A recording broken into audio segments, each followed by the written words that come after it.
If you're one of the millions of people who feel, I don't know, just trapped by that endless cycle of living paycheck to paycheck, this is for you. Mm. Or, maybe you're just staring at this massive chunk of debt that feels impossible. This deep dive is absolutely for you. We're talking about making a radical shift. A real zero to hero moment. Exactly. A zero to hero moment in your money journey.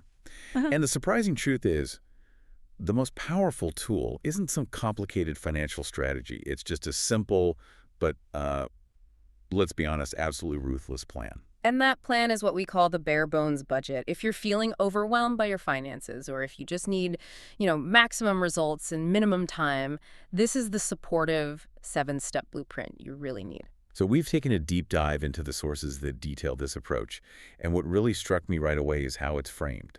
It's not a permanent lifestyle change, Yeah. but a secret weapon for a financial reset. That framing is so crucial. We have to distinguish this from your typical everyday budgeting advice. Yeah. A bare bones budget is a highly potent short-term tool. It's designed to be so effective that it can instantly free up hundreds, maybe even thousands of dollars every single month. And we have to underscore that. It's temporary. It's not forever. Not at all. You are not signing up to live miserably for the rest of your life. You are just executing an intense, simple plan to hit some really fast financial goals. Okay, let's unpack that because I think the word budget alone triggers anxiety for so many people. So what exactly are we defining a bare bones budget to be? It's the most essential version of your monthly spending. I often call it the survival budget. Survival budget. I like that. It strictly covers only what your family truly needs to maintain, safety, health, and basic shelter for a very specific short period of time. Anything above that baseline, even things you enjoy, is temporarily paused. And that idea of a short period seems to be the entire engine of this approach. Why does that temporary part matter so much? Because that level of intensity, Right. it's just not sustainable long term. You'd burn out. You would. The sources all emphasize that this is a financial sprint, usually lasting somewhere between 3 and 6 months. When you know there's a clear finish line, you can find the discipline to sprint hard. Trying to maintain that level of restriction forever just leads to, well, burnout and failure. So if someone's listening right now and they're thinking, okay, I need this kind of intensity, what are the perfect scenarios for deploying this kind of sprint? This strategy is really perfectly suited for when you need rapid results. The most common reasons are 1, aggressively paying off high-interest debt. Like a credit card. Exactly. Or recovering quickly from a financial setback, like a surprise medical bill. Maybe building up your savings really fast, like topping off an emergency fund. Okay. Or simply regaining control after you've been overspending for a while. It's also incredibly smart if you know your income might dip soon, say for maternity leave or a job change. When you need that breathing room fast, this is the tool. That makes a lot of sense. It's like clearing the decks before a storm. Okay, let's get into the actual steps. The sources start with step 1, getting ruthlessly clear by listing your true essentials. Exactly. Before you touch anything else, you have to establish that immovable foundation. What must stay to keep the household running? These are your non-negotiables. So walk us through that list. What are the typical non-negotiable categories for a family? We're talking about your housing, so your rent or mortgage, your necessary utilities, water, electric, heat, a bare minimum for groceries. Just the bare minimum. Just the bare minimum, we'll get to that. Then essential insurance, so car, health, home or renters, gas to get to work, minimum debt payments, and anything absolutely critical for your kids like diapers, formula, maybe some school fees. Everything else, even if it feels important, is viewed through a lens of temporary sacrifice. And there's an incredibly useful tip that goes with this step. Open your last 3 bank statements and literally highlight every single transaction that falls into that essential category. Why is that so powerful? Yeah, because people tend to guess at their essential spending, and they almost always guess too low. I can see that. By highlighting your actual past spending, you eliminate all the guesswork. You get immediate clarity on your real foundational survival cost. And that simple number, the absolute minimum you need to live, that becomes the foundation for your whole temporary budget. So once we have that foundation, we move to what I think is probably the most challenging but also the most rewarding step. Step 2, cutting or pausing everything else. This is where the savings just explode. It is. And this step requires a level of honesty that can be uncomfortable, but you have to keep the goal in mind. This sacrifice today is buying you huge freedom tomorrow. If it doesn't keep the lights on or put food on the table, it gets paused. Okay, so give us some of the common target. Where do most people find that immediate cash? Food away from home is almost always number one. Eating out, grabbing that $5 coffee every day, it has to stop completely. Cold Yeah. turkey? Cold turkey. Then there's what I call subscription creep. People don't even realize they're paying for 3 streaming services, a couple monthly boxes, a digital gym membership they haven't used in 6 months. You cut those back to the absolute minimum, maybe one cheap streaming plan, or even 0. I know for families, pausing some activities can be tough, but the sources specifically mention things like extra kid activities, competitive sports, dance classes that have big fees. Absolutely, those get paused. And we have to talk about hobby spending, home decor, personal care luxuries, those just-looking trips to Target. That's passive spending that just kills budgets. I feel attacked. We all do. When you're on a bare-bones budget, you only go into a store with a list, and you stick to it. The mindset has to be, if I spend $100 on a new sweater, that's $100 I didn't put toward wiping out my credit card debt. It's all about temporary reprioritization. Now, I have to challenge this a little bit because the sources list minimum debt payments as a non-negotiable in step 1. But if someone is truly drowning, shouldn't they maybe try to pause those payments entirely to free up even more cash? That is such an important distinction. The bare bones model is focused on gaining control and accelerating your payoff, not on, well, financial destruction. Okay. If you pause payments entirely, you get hit with penalty fees, your credit score tanks, and you risk getting sent to collections. The rule here is you maintain stability by paying the minimum, and then you use all the money you freed up from these cuts to attack the debt with huge extra payments. We want forward momentum, not collateral damage. That clarifies it perfectly. Yeah. So we've defined what we keep and what we cut. That brings us to step 3, taking the essentials that we did keep and trimming those costs down even further. Yes, this is where you transform your budget from just surviving to thriving fast. And the biggest target for almost everyone is groceries. If you're serious about this sprint, you have to switch to a minimalist meal plan.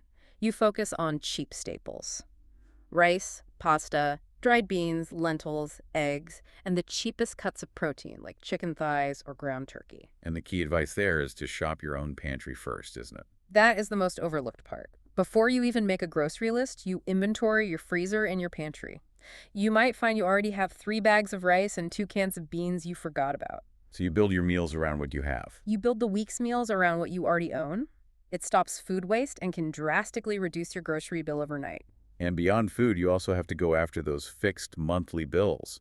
They always feel so impossible to change. They're not impossible, but they do require a little bit of grunt work. You need to review your car insurance. The source data suggests just by shopping around and getting new quotes, families can pretty routinely save $40 to $90 a month. Wow, that's huge over the course of the sprint. It really is. And reevaluate your phone plan. Can you switch to a cheaper, no-frills plan for just 4 months? Cancel that expensive gym membership and use the free workout videos on YouTube. Even small changes, like adjusting your thermostat a degree or 2, they compound really quickly during an intense sprint like this. The aggregation of marginal gains, right? Okay, so now we have the foundation, the absolute lowest necessary cost. This brings us to step 4, actually building the bare-bones budget template. This is where it all comes together. The abstract concept becomes a plug-and-play plan. You need clear lines for your new lower costs: housing, utilities, food groceries only, transportation, children's essentials, and health needs. And for anyone focused on debt, we need to make sure we separate those debt lines really clearly. Oh, absolutely. You list the minimum required debt payments, which we agreed are essential for stability, but then you have a separate strategic line item: extra payoff savings goal. This is where all that newly freed up income is going to go. And that leads us right into step 5, which is the big payoff, the real aha moment that the sources talk about. Comparing this new bare-bones total to what you were actually spending before. This is genuinely the most motivating part of the whole process. When families really commit to these aggressive cuts, the sources show that typical savings fall between $500 and $1,200 per month. $500 to $1,200. That's not a small adjustment. It's a massive, immediate financial resource. That is life-changing money for someone who's struggling with high-interest debt.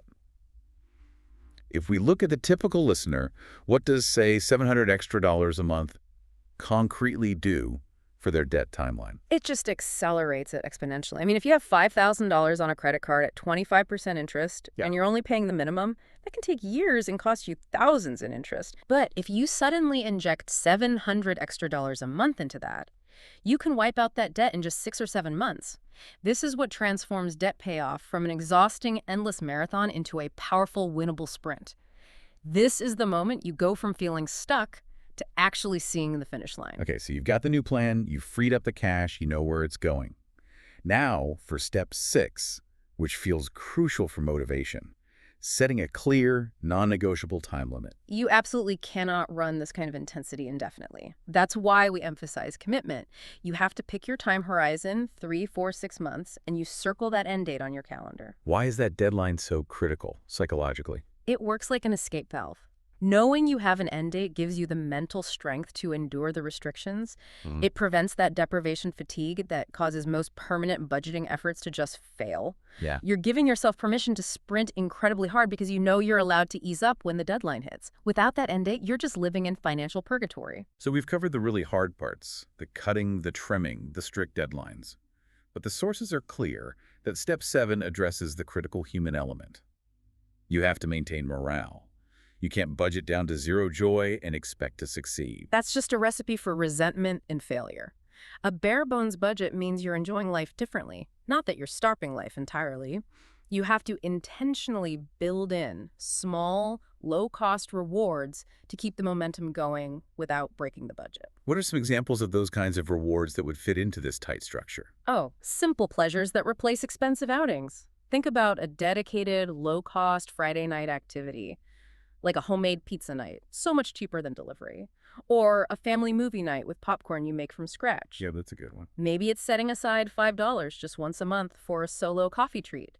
Or maybe it's just dedicating an hour to a free hobby like reading or hiking. The key is that these are chosen and intentional rewards, not accidental luxuries. It really synthesizes that entire mindset shift that underpins this whole plan. It's not about feeling restricted, it's about feeling intentional and empowered. Exactly. You are actively choosing discipline today so that you can buy yourself massive financial freedom and security later on. You are taking back control of every single dollar, and that feeling of empowerment is the lasting psychological reward that hopefully prevents you from ever feeling stuck again. If we connect this back to the bigger picture, the bare bones budget is really the ultimate short-term strategy to just smash through those financial plateaus. It's the mechanism that creates the breathing room and the high-impact momentum most people are looking for when they're just tired of living month to month. It's the fastest path to regain control and shift the dynamics of your debt and savings, basically instantly. So here's the provocative thought we want to leave you with. If that typical saving is somewhere between $500 and $1,200 a month, what concrete debt goal, a small credit card balance, a lingering medical bill, even accelerating a car loan, could you completely eliminate in just 3 to 6 months by adopting this financial sprint? It changes your timeline from feeling hopeless to being radically empowered. Start by just finding your current essentials. That one action can begin the change immediately. If this deep dive helped you start mapping out your own bare bones blueprint and gave you that shot of confidence, make sure you subscribe. We bring you weekly budgeting tips, simple family finance strategies, and that zero-to-hero money motivation to help you stay on track and build real financial freedom, one intentional step at a time.